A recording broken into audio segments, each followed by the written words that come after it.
नमस्कार दोस्तों, ज्ञान कुंज की ऑनलाइन क्लासेस में आपका स्वागत है। दोस्तों इसके पहले हम लोग introduction of C, character set और कीवर्ड पढ़ चुके हैं। आज का टॉपिक है वेरिएबल, आइडेंटिफायर, हेडर फाइल और मेन फंक्शन। ठीक है दोस्तों, चलिए दोस्तों, तो वेरिएबल के बारे में हम लोग जानते हैं। Variable in programming, a variable is a container to hold data, indicate the storage area. ठीक है दोस्तों, प्रोग्रामिंग लैंग्वेज में वेरिएबल एक कंटेनर की तरह कार्य करता है जो कि किसी न किसी डेटा को रखने का कार्य करता है। एक कंटेनर हमेशा कोई ना कोई चीज़ रखता है, इसी तरह से वेरिएबल को एक कंटेनर बोला गया है जो कि कोई ना कोई वैल्यू रखता है। ठीक है दोस्तों, वेरिएबल को समझने के लिए हम लोग एक घड़े का एग्जांपल लेना चाहते हैं। जैसे कि मान लीजिए आपको पानी रखना है, तो सबसे पहले क्या होगा, पानी रखने के लिए कुछ न कुछ तो आपको पात्र की जरूरत पड़ेगी। ठीक है, तो मान लीजिए कि आपको पानी रखना है, तो आपको घड़े की आवश्यकता पड़ेगी और घड़े को बनाना पड़ेगा। ठीक है, तो घड़े को बनाना, उसके बाद पानी रखना, तो यहाँ पे जो वेरिएबल है वो एक घड़े के ही समान है, जो कि हम लोग अपने प्रोग्राम में वैल्यू को रखने का कार्य करेंगे। ठीक है, हमें अपने प्रोग्राम में जैसी भी वैल्यू रखनी होगी, फ्रैक्शनल वैल्यू अथवा इंटीजर वैल्यू, उसी प्रकार का हम वेरिएबल बनाएंगे और उस वैल्यू को रखेंगे उस वेरिएबल में और अपने प्रोग्राम में यूज करेंगे। ठीक है दोस्तों, तो दोस्तों वेरिएबल क्या होता है आप जान चुके हैं। आइए देखते हैं वेरिएबल को बनाते कैसे हैं। ठीक है, तो यहाँ बनाना, यहाँ बनाने का मतलब होता है डिक्लेरेशन ऑफ वेरिएबल, यानी कि जब हम डिक्लेरेशन का शब्द का यूज करेंगे यहाँ पे, तो आप समझ जाइएगा कि हम कोई चीज़ बनाने की बात कर रहे हैं। यहाँ डिक्लेरेशन ऑफ वेरिएबल का मतलब ये है कि हम वेरिएबल को बनाना चाहते हैं। तो यहाँ वेरिएबल को बनाने के लिए, अपने प्रोग्राम में वेरिएबल को बनाने के लिए सिंटेक्स यहाँ है। सिंटेक्स ये है कि पहले हम डेटा टाइप लिखेंगे, फिर वेरिएबल का नाम लिखेंगे और यह सेमीकोलन लगाएंगे। यह जो है कंपलसरी ब्रैकेट होता है, जो कि ये बताता है कि आपको ये सारी चीज़ें लिखना जरूरी है, ये चीज़ें आपको प्रोग्रामिंग में नहीं लिखना है। ये एक सिर्फ कंपलसरी ब्रैकेट हो जो कि सिंटेक्स के साथ लिखना होता है, और यह रिप्रेजेंट करता है कि जो ये चीज़ें आप डेटा टाइप लिख रहे हैं और वेरिएबल नेम लिख रहे हैं वो क्या है, जरूरी हैं। ठीक है, आप नोटिस किए होंगे तो आपको कभी कभी ये वाला ब्रैकेट भी मिलता है और ये वाला। ठीक है, तो इस ब्रैकेट को हम लोग ऑप्शनल ब्रैकेट बोलते हैं, और इन ब्रैकेट को, यानी कि मैं यहाँ लिख देता हूँ, इन ब्रैकेट को हम लोग कंपलसरी ब्रैकेट बोलते हैं। तो ऑप्शनल ब्रैकेट और कंपलसरी ब्रैकेट का मतलब ये है कि जो चीज़ें यहाँ लिखी गई होंगी यह ऑप्शनल होंगी। ठीक है, आप उसको लिख भी सकते हैं और नहीं भी लिख सकते हैं, लेकिन जो चीज़ें इस ब्रैकेट में लिखी गई होंगी वो कंपलसरी होंगी, उसे आपको लिखना ही लिखना है। तो ये वेरिएबल नेम और ये डेटा टाइप कंपलसरी ब्रैकेट में है, इसलिए आपको ये डेटा टाइप और वेरिएबल नेम लिखना ही लिखना है। ठीक है, आप इसको समझ गए होंगे। चलिए इसको कट कर दे रहे हैं। ठीक, सिंटेक्स तो आप समझ गए। एग्जाम्पल देख लीजिए, जैसे यहाँ देखिए आई एन टी एक्स, या मैं फिर से लिख देता हूँ आई एन टी और एक्स और सेमीकोलन। तो आई एन टी एक्स का क्या मतलब है, आई एन टी एक्स का मतलब यह है कि हमने इंटीजर प्रकार का एक यक्स नाम का वेरिएबल बनाए हैं। ठीक है, यह क्या है, यह आई एन टी एक कीवर्ड है। ठीक है, इसके पहले हम लोग जो 32 कीवर्ड के बारे में चर्चाएं की थी, जैसे कि यहाँ देख लीजिए, यहाँ आई एन टी, ये रहा आई एन टी। देखिए ये 32 कीवर्ड में आई एन टी है, और मैं बोला था कि आई एन टी या ये 32 कीवर्ड का यूज एक स्पेशल टास्क के लिए हो जाता है। तो आई एन टी का यूज हम लोग यहाँ पे वेरिएबल डिक्लेयर करने के लिए कर रहे हैं। और यह क्या रिप्रेजेंट कर रहा है, यह रिप्रेजेंट कर रहा है कि जो यह यक्स है यह किस प्रकार का है, यानी कि यह यक्स में जो वैल्यू रखी जाएगी वो किस प्रकार की वैल्यू रखी जाएगी। तो ये यक्स के प्रकार को डिफाइन कर रहा है। ठीक है, आई एन टी, यानी कि यक्स में हम हमेशा इंटीजर प्रकार की वैल्यू रखेंगे। ठीक है, जैसे मैं ऐसे लिख दूं टू, सॉरी 4, तो यह क्या है, इंटीजर है।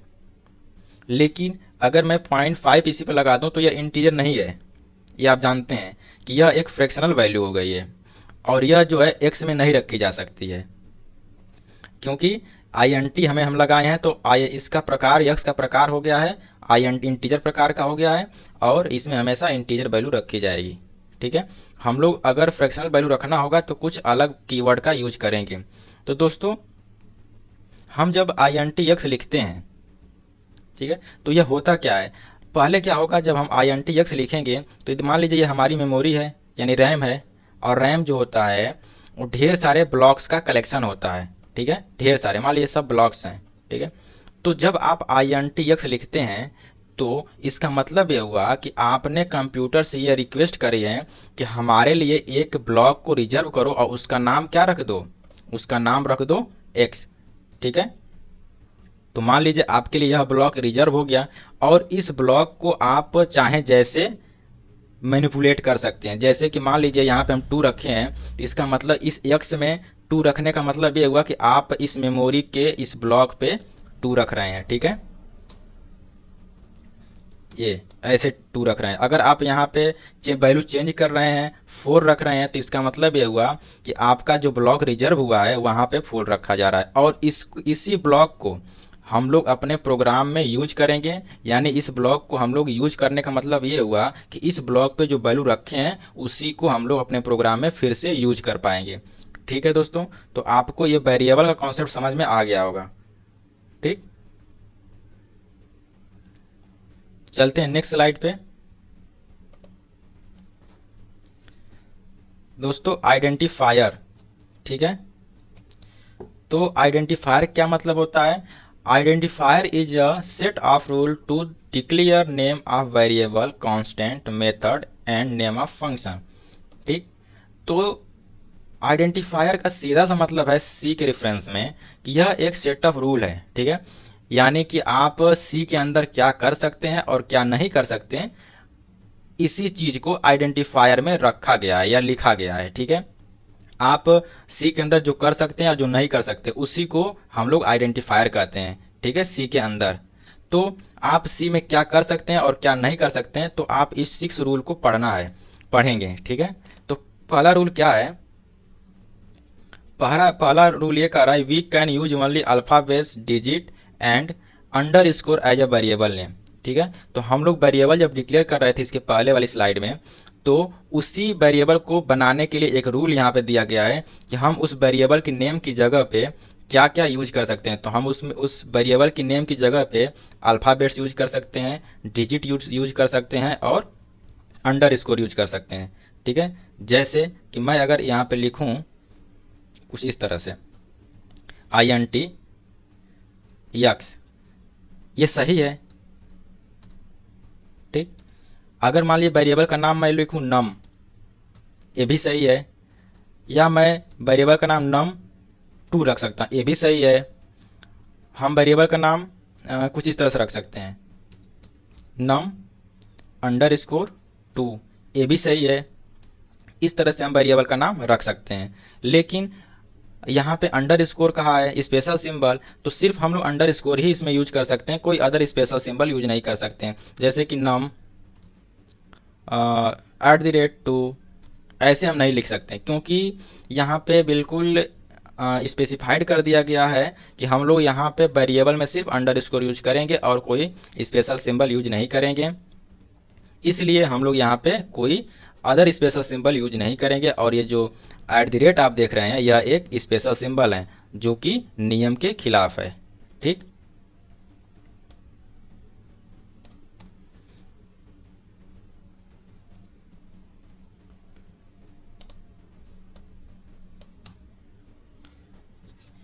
दूसरा रूल क्या कह रहा है, दूसरा रूल ये कह रहा है कि any variable name does not start with digit. ठीक है, तो कह रहा है कि कोई वेरिएबल का नाम जो है डिजिट से स्टार्ट नहीं हो सकता है। जैसे कि हम लोग num नहीं लिख सकते हैं, ये गलत है। जैसे कि 4x ये भी नहीं लिख सकते हैं। ठीक, कोई भी जैसे कि 1 राम हम लोग ऐसा भी नहीं लिख सकते, क्योंकि देखिए कोई भी वेरिएबल के पहले हम लोग डिजिट नहीं यूज कर सकते हैं वेरिएबल के नेम के, लेकिन इन सभी वेरिएबल के नेम के आगे क्या है, डिजिट यूज किया गया है, इसलिए यह गलत है। ठीक है, हम डिजिट एक लेटर के बाद कहीं भी यूज कर सकते हैं वेरिएबल में, लेकिन कोई भी वेरिएबल का नाम डिजिट से स्टार्ट नहीं कर सकते हैं। ठीक, आप इसके बारे में समझ में आ गया होगा। अब देखिए तीसरा रूल क्या कह रहा है कि any variable can start with symbol underscore, यानी कोई वेरिएबल अंडरस्कोर से स्टार्ट हो सकता है। जैसे मैं लिखूं अंडरस्कोर नम, ये सही है, या मैं अंडरस्कोर बाद में लगाऊं नम अंडरस्कोर, ये भी सही है, या मैं अंडरस्कोर को कहीं बीच में ही लगा दूं नम या NU अंडरस्कोर M, ये भी सही है। ठीक है, तो ऐसे हम लोग लिख सकते हैं, लेकिन याद रखिए अंडरस्कोर के अलावा और कोई सिंबल आप यूज नहीं करेंगे।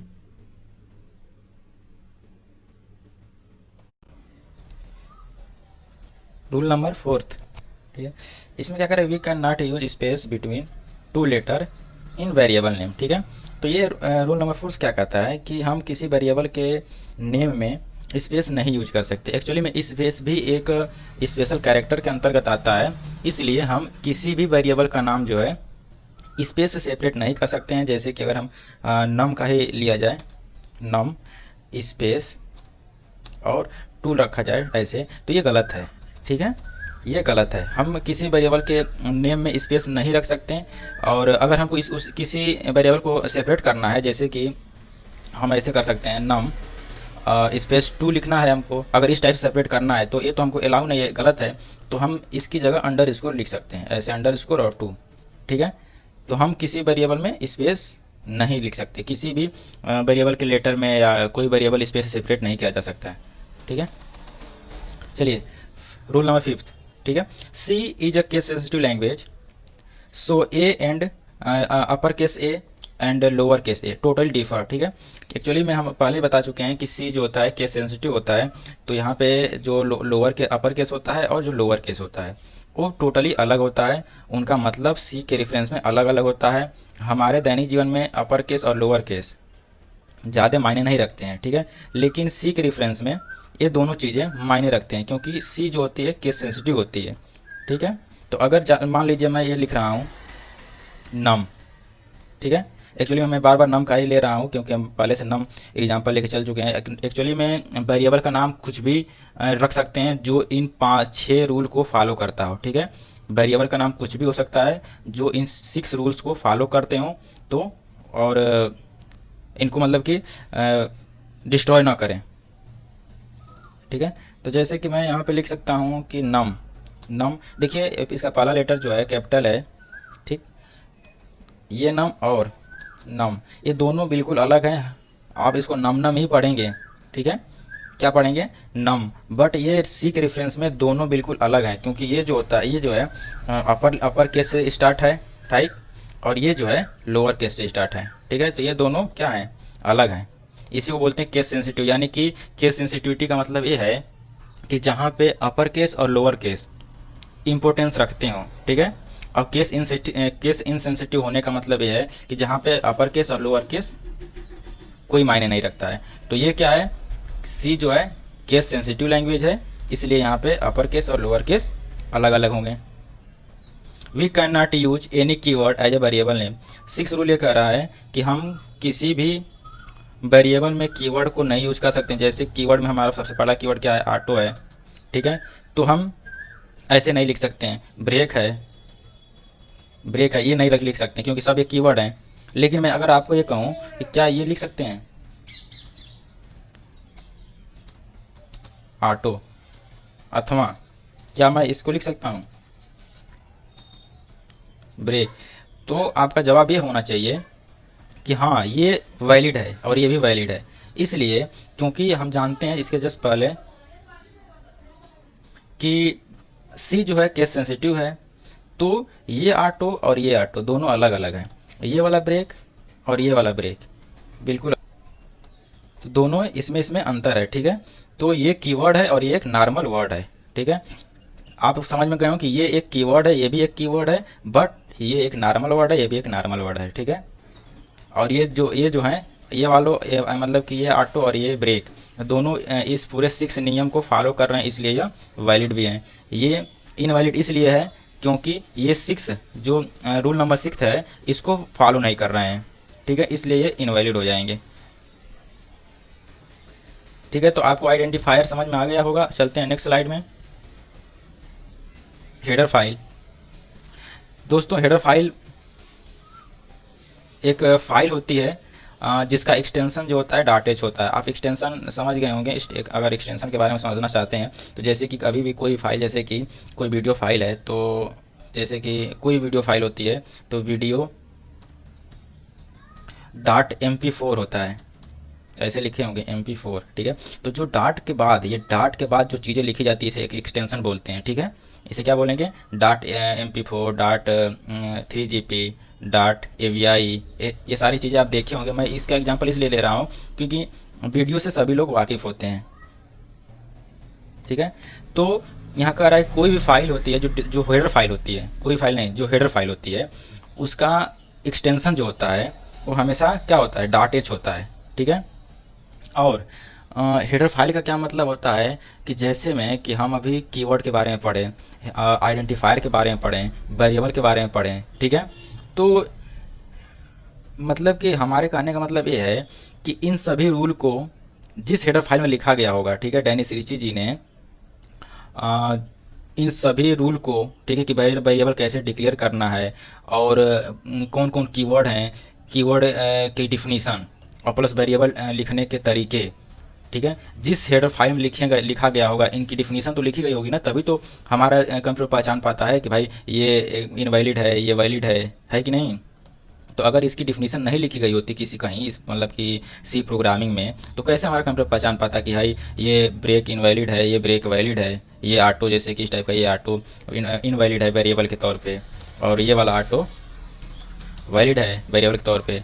तो ये सारी चीज़ें जैसे कि ये स्पेसिफाइड कर पा रहा है कि ये वाला ऑटो जो है इनवैलिड है वेरिएबल के तौर पे और ये वाला ऑटो वैलिड है, तो इन सभी की जो डिफिनीसन है, इस सभी की डिफिनीसन जिस हेडर फाइल में लिखी गई होगी उन सभी हेडर फाइल को हम मतलब कि इस फाइल को हम हेडर फाइल ही कहेंगे, ठीक है। यानी हमें सीधे से कह सकते हैं कि इन सभी का डिफिनीसन जहाँ पे लिखा गया होगा उसे हेडर फाइल बोलते हैं। और ये एक हेडर फाइल नहीं होती है, बहुत सारी हेडर फाइल होती हैं, ठीक है। जैसे कि यहाँ देख लीजिए, जो ये आप देख रहे हैं studio.h, math.h, conio.h, ठीक है। तो ये सब क्या हेडर फाइल हैं। देखिए इसके लास्ट में .h लगाया गया है, ठीक है। हम इसके बारे में और पढ़ेंगे। तो जैसे कि हेडर फाइल जान गए होंगे कि मतलब कि वो डिफिनीसन रखता है किसी भी फंक्शन का, किसी भी मतलब कि वेरिएबल कैसे डिक्लेयर किया जाता है, इस टाइप के जो डिफिनीसन होते हैं वो अपने अंदर रखता है, जिससे कि मतलब कि एक प्रोग्रामिंग लैंग्वेज का निर्माण होता है, ठीक है। तो चलिए यहाँ पे देखते हैं कि डिक्लेरेशन ऑफ हेडर फाइल, यानी कि हेडर फाइल कैसे बनाया जाता है। तो देखिए सिंटेक्स क्या है कि हैज इंक्लूड पहले लिखना है और कंपल्सरी ब्रैकेट में क्या लिखना है? हेडर फाइल का नाम लिखना है, ठीक है। इसको डिलीट कर दे रहे हैं। तो याद रखिए कि हेडर फाइल कैसे डिक्लेयर की जाएगी। तो सबसे पहले हम लोग हैज इंक्लूड लिखेंगे, उसके बाद कंपल्सरी ब्रैकेट में हम लोग क्या लिख देंगे? हेडर फाइल का नाम। जैसे एग्जांपल में देखिए, हैज इंक्लूड कंपल्सरी ब्रैकेट में studio.h ये हेडर फाइल है, हैज इंक्लूड कंपल्सरी ब्रैकेट में math.h ये भी हेडर फाइल है, हैज इंक्लूड conio.h ये भी हेडर फाइल है, ठीक। तो जैसे कि अलग अलग प्रकार, अलग अलग काम के हिसाब से हेडर फाइल को अलग अलग नाम दिया गया है। जैसे कि अगर मैथ से आप वाकिफ़ हैं तो मैथ को लेके चलते हैं, मैथ.h जो है एक हेडर फाइल है जिसमें मैथ से रिलेटेड सारे फंक्शन और सारे ऑपरेशन होते होंगे। जैसे कि हम क्या करते हैं कि प्लस साइन यूज करते हैं, तो प्लस साइन तो हम लोग को बता दिया गया है बचपन से कि दो वेरिएबल के बीच में या दो कांस्टेंट के बीच में अगर प्लस साइन लगा हुआ है इस टाइप से, तो यानी कि इस कांस्टेंट को और इस कांस्टेंट को ऐड करके लिखना होता है, यानी इसका मान क्या आ जाएगा? 4 आ जाएगा। ये तो हमें बचपन से पढ़ाया गया है तो हम लोग जानते हैं। लेकिन सोचिए कि कंप्यूटर को तो सोचने समझने की क्षमता होती ही नहीं है, तो फिर इसको कैसे पता चलेगा कि भाई ये जो प्लस साइन लिखा गया है इसका क्या मतलब है, अथवा यहाँ पर माइनस साइन लिखा गया तो इसका क्या मतलब है, अथवा मैं यहाँ पे एस्टिक लिखूँ, यानी एस्टिक का मतलब होता है गुणा होता है, तो यहाँ पे मल्टीप्लिकेशन कैसे, मतलब कि इस एस्टिक का क्या मतलब है, ठीक है। तो इन्हीं एस्ट्रिक या इन्हीं साइन का जो मतलब लिखा गया होगा जिस फाइल में, ठीक है, या इन सारे सिंबल्स का जो मतलब लिखा गया होगा जिस फाइल में, उसी फाइल को हम लोग मैथ डॉट एच बोल रहे हैं। ठीक है, और वह क्या है, एक हेडर फाइल है क्योंकि उसमें डॉट एच लगा हुआ है। ये समझ में आ रहा है दोस्तों? ठीक है, अगर कोई कन्फ्यूजन हो तो कमेंट करिएगा, मैं इसको फिर से जवाब दूंगा। ठीक, तो इसी तरह से ये छोटा सा एग्जाम्पल है जो कि मैथमेटिकल कैलकुलेशन मैथमेटिकल में हम लोग यूज करते हैं। इसी तरह से जैसे कि आप लोग एवरेज फंक्शन यूज करते होंगे, जैसे कि एवीजी का मतलब एवरेज होता है, तो मैं बस एवीजी लिख दिया ऐसे। तो भाई एवीजी क्या मतलब हुआ? एवीजी अगर मैं लिख रहा हूँ, हम लोग शॉर्ट फॉर्म पहले बहुत यूज करते हैं, मतलब कि जब एवरेज निकालते हैं तो एवीजी लिख देते हैं। तो समझदार बनता है, समझ जाता है कि एवीजी का मतलब होता है कि यहाँ कहीं ना कहीं ये एवरेज निकाला गया है। ठीक है, क्योंकि हम लोग इससे बहुत ही वाकिफ़ हैं, लेकिन कंप्यूटर इससे वाकिफ़ नहीं है। ठीक है, इसको बताना पड़ेगा कि भाई एवीजे का मतलब क्या है। तो मान लीजिए कि एवीजे एक फंक्शन है जो कि दो नंबर यानी कि n टाइम्स नंबर्स को, n नंबर को मतलब कि वो एवरेज निकाल के देता है। तो इस एवीजे की जो डिफिनीशन लिखी गई होगी और जहाँ लिखी गई होगी उससे हेडर फाइल कहेंगे, और इसकी डिफिनीशन हम जानते हैं कि मैथ डॉट एच में ही लिखी गई है, क्योंकि यह एक मैथमेटिकल फंक्शन है। तो मैथ से रिलेटेड जो भी फंक्शन, जो भी सिंबल यूज करेंगे और उसकी डिफिनीशन जिस फाइल में लिखी गई होगी वो मैथ डॉट एच होगी। इसी तरह से इनपुट आउटपुट टाइप का जो भी कॉन्सेप्ट होगा या जो भी ऑपरेशन होगा, जैसे कि इनपुट करना, ठीक है, और आउटपुट लेना, इन सब चीज़ों का डिफिनीशन जिस फाइल में लिखा गया है उसको स्टीरियो डॉट एच बोलते हैं। जहाँ कंसोल बेस डिफिनीशन लिखा गया हो कि हम किस तरह से मतलब कि स्क्रीन पे किसी चीज़ को देखना चाह रहे हैं। ठीक है, कंसोल का मतलब होता है एक स्क्रीन होती है, ठीक है, ब्लैक कलर की। तो कंसोल यानी स्क्रीन पे कोई भी आउटपुट कैसे दिखेगा, इसकी डिफिनीशन इसके अंदर लिखी गई है। किसके अंदर? कंसोल कोनियो डॉट एच के अंदर। ठीक है, मैं इसको प्रैक्टिकल बताऊंगा आपको बिल्कुल बाकायदा दिखाकर। ठीक है, पहले आप लोग बस इसका एक ओवरव्यू ले लीजिए। तो दोस्तों मैं जैसे कि हेडर फाइल आपको समझ में आ गया होगा। चलिए नेक्स्ट स्लाइड क्या है, तो नेक्स्ट में है मेन फंक्शन। अब देखिए मेन फंक्शन क्या है। आप मेन फंक्शन से आप अगर थोड़ा सा कॉमन सेंस लगाएंगे तो मेन का मतलब मुख्य होता है। मेन का मतलब क्या होता है? मुख्य होता है, यानी कि इसका कोई काम बहुत ही स्पेशल काम होगा। ठीक है, मेन फंक्शन का ऐसा महसूस हो रहा है, ऐसा मतलब कि लग रहा है। ठीक है, इस शब्द से ही। तो यहाँ देखिए कह रहा है कि main function is entry point of any program. ठीक है, यानी एंट्री पॉइंट यानी किसी भी प्रोग्राम का कौन सा पॉइंट होता है? एंट्री पॉइंट होता है। ठीक है, अगर मैं आपके घर का एग्जांपल लूँ तो मैं कहूँ कि आपके जो घर में जाने का रास्ता है या आपके घर में एंट्री करने का जो रास्ता या एंट्री पॉइंट है, तो उसे आप क्या बोलेंगे? तो आपका जवाब होगा कि हम दरवाजे को एंट्री पॉइंट बोलेंगे घर का, क्योंकि हम घर में घुसते हैं तो दरवाजे से ही घुसते हैं। बिल्कुल सेम आप यहाँ पे ये भी कॉन्सेप्ट समझिए कि हम जब प्रोग्राम में घुसते हैं तो उस प्रोग्राम का दरवाजा ही मेन फंक्शन है। ठीक है, अगर मेन फंक्शन नहीं लगा है किसी प्रोग्राम में तो हम उस प्रोग्राम को एग्जीक्यूट नहीं कर पाएंगे, उसको रन नहीं कर पाएंगे, यानी सीधा सा कहिए तो उसके अंदर हम घुस ही नहीं पाएंगे। ठीक है, बिल्कुल उसी तरह से हो जाएगा जैसे कि आप बहुत बड़ी बिल्डिंग बना दीजिए और उसमें एक भी दरवाज़ा ना लगाइए तो उसका कोई मतलब नहीं रह जाएगा, उसके अंदर आप एंट्री नहीं कर पाएंगे। ठीक है, तो मेन फंक्शन जो है वो किसी भी प्रोग्राम का क्या होता है?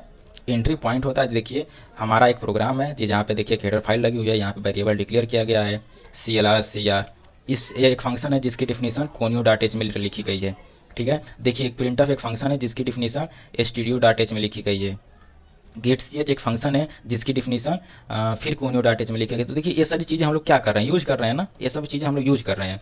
तो इन सभी चीज़ों को बताने के लिए, ठीक है, कि हम भाई CLR लिख दिए तो क्या मतलब, इसका क्या मतलब हुआ? कंप्यूटर समझ थोड़ी पाएगा कि भाई CLR लिख दिए तो क्या हो जाएगा, मतलब कुछ समझ पाएगा? भाई इस जो लिखे हैं तो इसकी डिफिनीशन तो कहीं ना कहीं होनी चाहिए ना कि भाई CLR है क्या।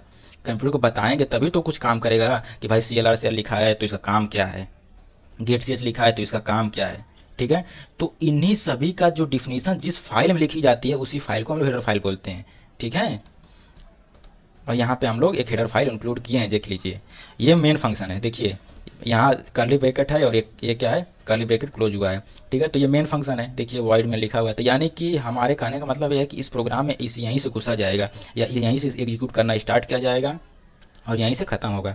एक कॉन्सेप्ट होता है कि कोई भी प्रोग्राम हमेशा मेन से स्टार्ट होता है और मेन से ही ख़त्म होता है। तो मेन से स्टार्ट होने का मतलब होता है कि ये देखिए कर्ली ब्रैकेट ये है और इसका इसी का ओपन क्लोज ये है, यानी कि यहाँ से स्टार्ट हुआ और यहीं पे जाकर क्लोज हुआ। यानी कि जो मेंबर आप देख रहे हैं ना, एक लाइन, दो लाइन, 3, 4, 5, ये 5 लाइन जो है मेन के मेंबर हैं। ठीक है। ये मेन के मेंबर हैं, इसको आप मतलब कि कहेंगे कि जो हमारे मेन का कितना मेंबर है, मेन फंक्शन के कितने मेंबर हैं, तो आप क्या बताएंगे कि इस मेन फंक्शन के 5 मेंबर हैं, 5 लाइनें लिखी हुई हैं, तो इसको 5 मेंबर बोला जाएगा। ठीक है, यानी कि इस मेन का रेंज क्यों निर्धारित कर रहा है, तो ये कर्ली ब्रैकेट निर्धारित कर रहा है। ठीक है, यानी कि अगर मान लीजिए कि मैं कर्ली ब्रैकेट को यहीं कहीं क्लोज कर दूँ, इस टाइप से क्लोज कर दिया, इसको हटा दिया, तो अब आप क्या बोलेंगे कि मेन का रेंज कितना है, तो मेन का रेंज सिर्फ 3 लाइन है, ये क्योंकि यहाँ से ओपन हुआ यहाँ से क्लोज हुआ, तो अब इस लाइन से मेन का कोई मतलब नहीं है। तो कर्ली ब्रैकेट में यहाँ समझ लीजिए, इसको स्कोप ब्रैकेट बोलते हैं, और ये क्या करता है कि किसी भी फंक्शन के स्कोप को यानी रेंज को निर्धारित करता है। समझ गए दोस्तों, कर्ली ब्रैकेट को हम लोग सी लैंग्वेज में स्कोप ब्रैकेट कहते हैं। ठीक है, जो कि किसी फंक्शन के रेंज को निर्धारित करता है कि भाई उसके कितने मेंबर हैं। ठीक है, अभी देखिए यहाँ पे मेन के 5 मेंबर थे और यहाँ पे इसको बीच में ही क्लोज कर दिया, तो इसके कितने मेंबर हो गए, 3 मेंबर हो गए सिर्फ, यानी इसकी रेंज घट गई। अब इन 2 लाइनों से मेन का कोई मतलब नहीं है, वो नहीं जानता इन लाइनों को, क्योंकि ये इसके रेंज में नहीं है। इसी तरह से अगर मैं इसको फिर से हटा दूँ और यहाँ लगा दूँ, तो अब लाइनें आ गई, इसके अंदर आ गई 5 लाइनें। अब इन 5 से मेन का मतलब हो जाएगा। ठीक है, तो दोस्तों मेन फंक्शन समझ में आ गया कि मेन फंक्शन किसी भी प्रोग्राम की एंट्री पॉइंट होता है। अगर मेन फंक्शन नहीं लगाएं किसी प्रोग्राम में तो वो प्रोग्राम नहीं चलेगा, क्योंकि बिना मेन का उसे एग्जीक्यूट किया ही नहीं जा सकता, क्योंकि उसके अंदर घुसा ही नहीं जा सकता है। ठीक है, जैसे कि आपको मैं भी दरवाज़ा का एग्जांपल लेके बताया हूँ, बिल्कुल सेम। ठीक है, तो मेन फंक्शन बहुत इंपॉर्टेंट है, किसी भी प्रोग्राम में मेन फंक्शन लिखना बहुत ज़रूरी है। ठीक है दोस्तों, इस वीडियो को देखने के लिए बहुत बहुत धन्यवाद दोस्तों। अगर आपको ये वीडियो समझ में आ रही है तो इस वीडियो को लाइक करें, अपने दोस्तों में शेयर करें, हमारे चैनल को सब्सक्राइब करें। तो मिलते हैं नेक्स्ट वीडियो में, तब तक के लिए धन्यवाद दोस्तों।